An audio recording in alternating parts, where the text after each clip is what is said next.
You can see the carburetor is now off the car. That has been rebuilt last night. Now we're having another issue with just changing the oil. I'm working like heck to get the oil filter off, and let's go and see what's going on there.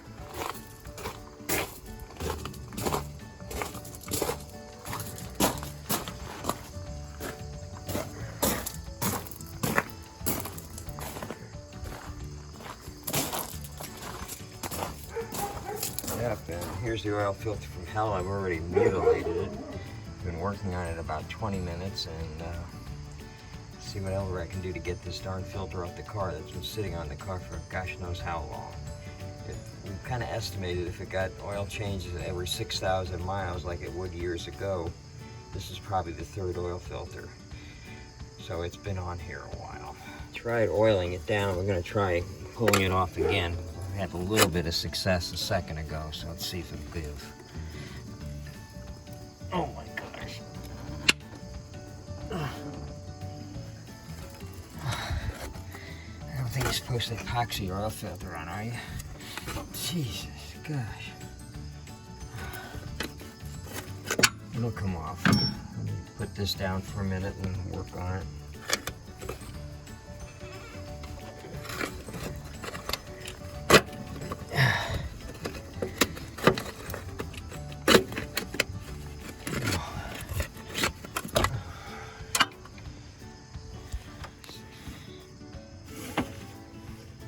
These 6 cylinders, you can usually reach the drain plug from up above, but I don't see it real good right now, so I'm going to get underneath, find a wrench, and proceed from there.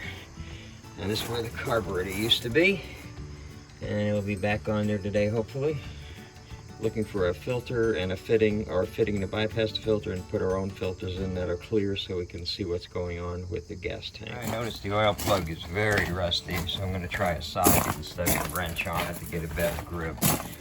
And since our sockets are so nicely arranged and so easy to find, it shouldn't be a problem to find a 7/8 socket in this organized clutter here. Oh yeah, it shouldn't take more than a day or two. Let's see here, 7/8. Well, I think I'm gonna need 2 hands for this job. A lovely looking oil pan. Oh my, it's gonna be left sanded and painted back up, and there's the oil plug. Here's a tip, that you should get a pencil and paper right now to write this down.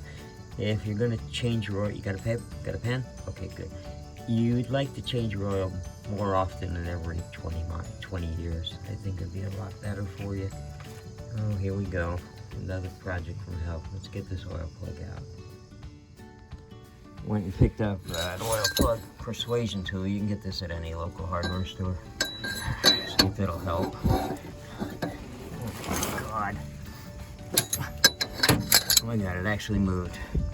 Now let me get the rest of the way and see how beautiful this oil looks. Alright, let's get a look at this oil. So let's try to get my hand in the way.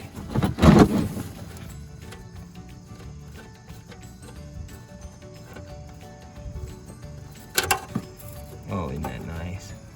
Oh my gosh, that's dirty. That is some dirty oil.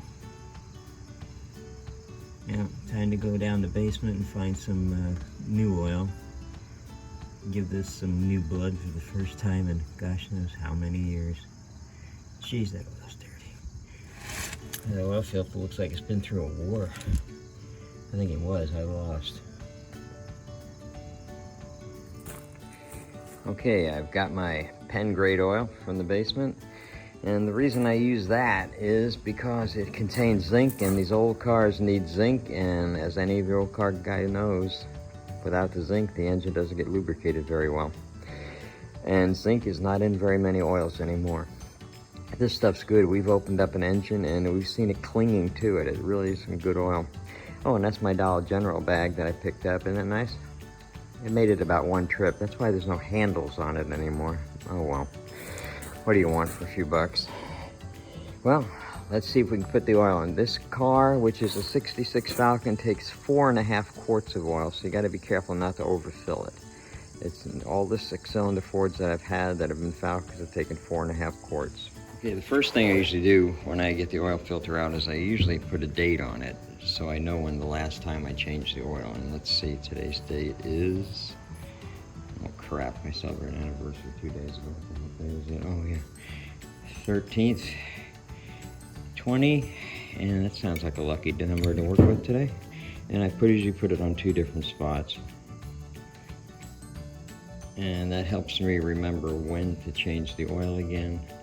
I should write the mileage on, but usually the mileage doesn't build up as quick as the days, and I like to change the oil every 90 days or 6 months, whichever seems like it needs. Okay, now let's get the oil. You know, always lubricate the oil filter seal. And let's see if we can get it back on here nice and easy and making an easy job. The oil's all ready to be put back in, and before I do that, I'll give you a little update on the brakes. Last night we changed the front brakes. Both wheel cylinders were froze up and rusted, so we changed those. The shoes were like freaking new. Of course, they're asbestos shoes.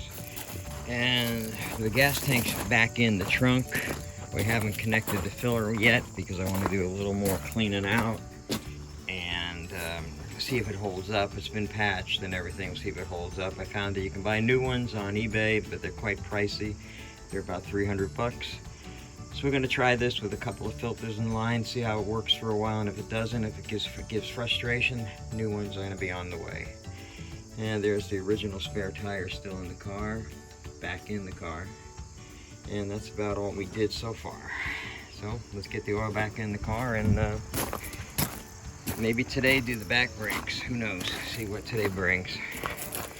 I usually put the half a quart in first because it's the hardest to measure, which you already did, and put this oil in. I know the oil looks dirty as the oil that came out, but it's a green tinted oil, and you can tell when it's on the parts in the engine. Pretty easy to spot. So we just got 3 more quarts to go, and then the oil is changed. I forgot to add that we're going to be getting a new filter here for the crankcase filter, and I did put some oil in the filter before I put the filter on. So those of you who wondered why I didn't, I did. And well, let's hope this will be on the road one of these days. Hoping for October. Well, we'll see.